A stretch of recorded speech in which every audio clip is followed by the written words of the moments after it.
They knocked like they owned the door. 2 of them. Polo shirts with the association logo stitched over the chest, clipboards tucked under their arms. The president stood half a step forward, smiling the way people do when they expect cooperation. "Mandatory compliance inspection," she said. "We've received reports of landscaping violations and an unauthorized rear structure." I stepped outside and closed the door behind me. Calm, deliberate. "You won't be coming in." She blinked once, then recovered. "All properties in Phase 3 are subject to inspection under the governing documents." "They're not governing this property," I said. There was a polite laugh between them, the kind reserved for someone who doesn't understand how things work. "Sir, your address is listed in our records." "I'm sure it is." I kept my voice even. No heat, no edge. "You don't have authority here." The smile tightened. They mentioned escalating fines, legal review, possible lien procedures. I let her finish. "This property is not in your HOA." They exchanged a look that said I was confused. They had no idea what I already knew. As they walked back to their car, she turned once. "You'll be hearing from legal. I've never been the kind of man who signs anything without reading it twice. Years ago, I was a contractor on a commercial renovation that stalled because a zoning variance had been verbally approved. It wasn't. We lost 3 months and a 6-figure client because someone trusted a handshake over a filing stamp. I learned then that authority lives on paper, not in tone of voice. When I bought this house, I handled the closing documents myself, not because I distrusted the title company, but because I prefer knowing exactly what I own. I read every covenant, every easement, every recorded restriction. I remember asking the closer why my parcel number wasn't listed under the subdivision's declaration, the same way the neighboring lots were. She said sometimes filings lag behind expansions. Maybe they do, but I remember the phrasing. I remember the absence. I didn't argue. I just kept copies. This house isn't a flip or a rental. After years of moving for work, it's the first place that feels anchored. My daughter has her own room here. We planted the maple tree together out back. Stability isn't theoretical to me. I'm not anti-OA. I'm anti-assumption. So when they stood on my porch speaking with certainty, I wasn't rattled. I was calm for a reason. The certified letter arrived 3 days later. Heavy paper, formal tone.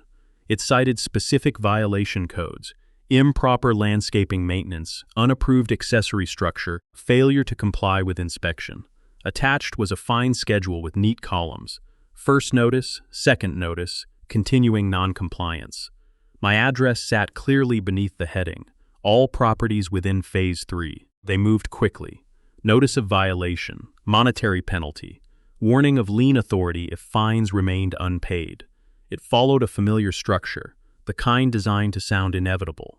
I read it once, then again, slower. The language leaned on governing documents and recorded covenants, broad references.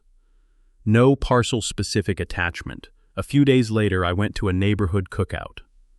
Normal conversations shifted when I approached. One neighbor clapped me on the shoulder and said, "Heard you're already behind on compliance."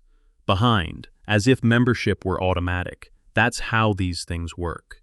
Assumption becomes repetition. Repetition becomes fact. But HOAs don't run on assumption. They run on recorded declarations.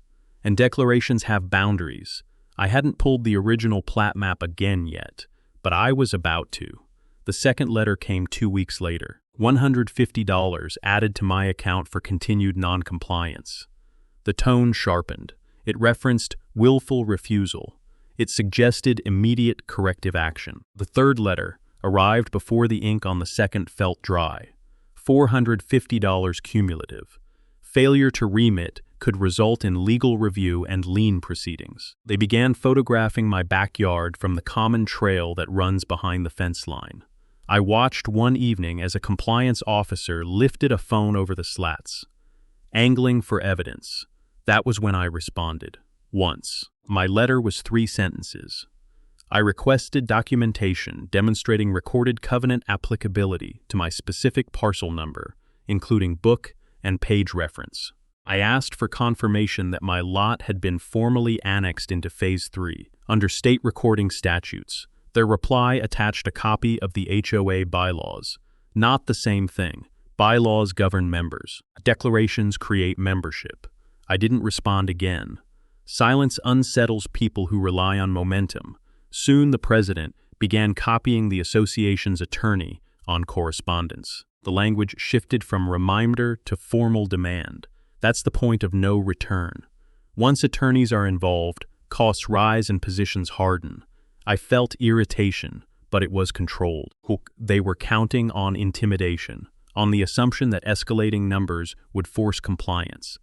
Instead, I went to the county recorder's office website and ordered a full title history and certified copy of the subdivision plat. What I found wasn't a loophole.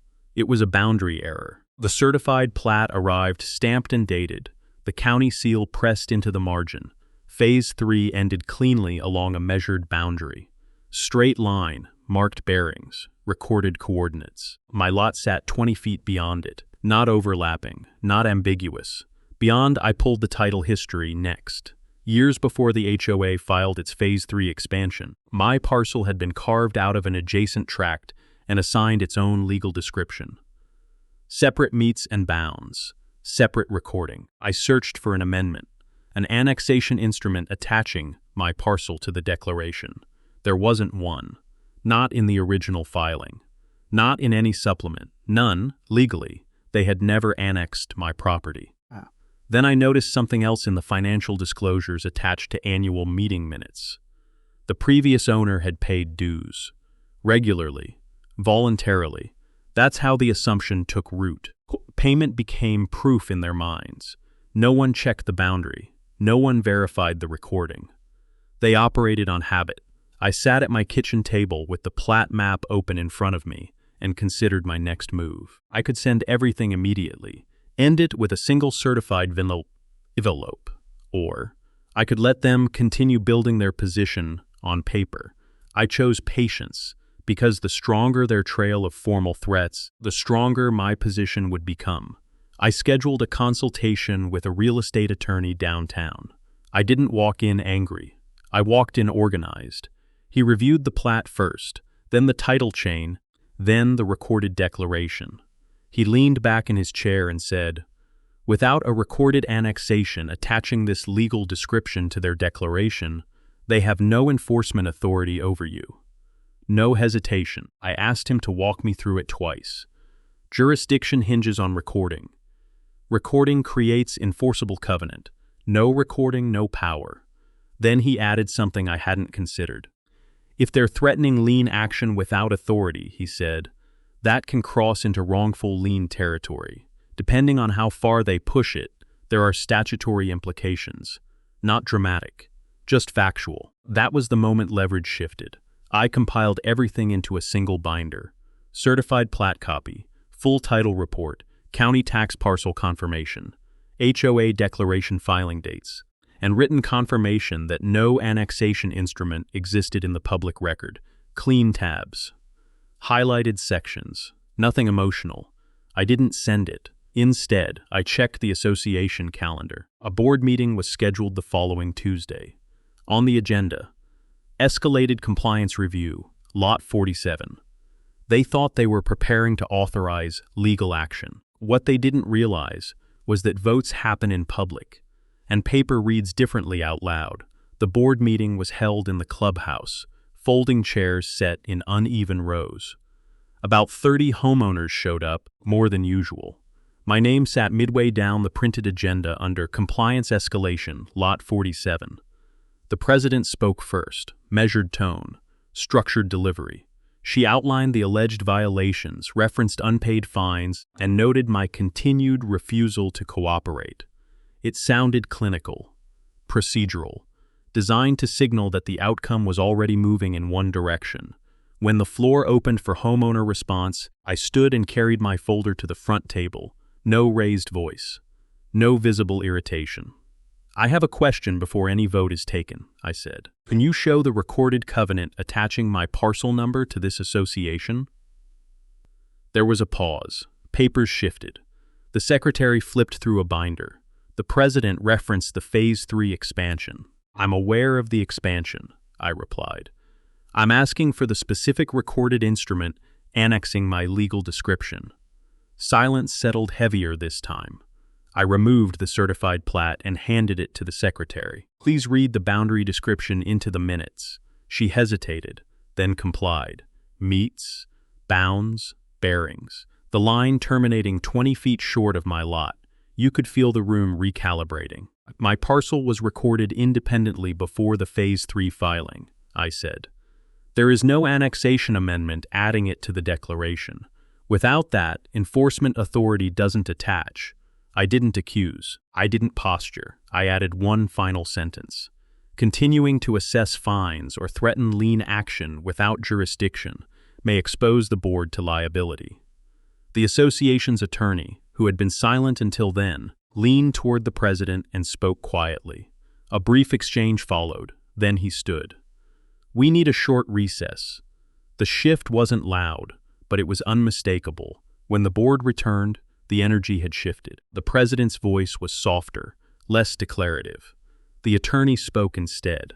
After reviewing the documentation presented, the board is tabling enforcement on Lot 47, pending further title verification.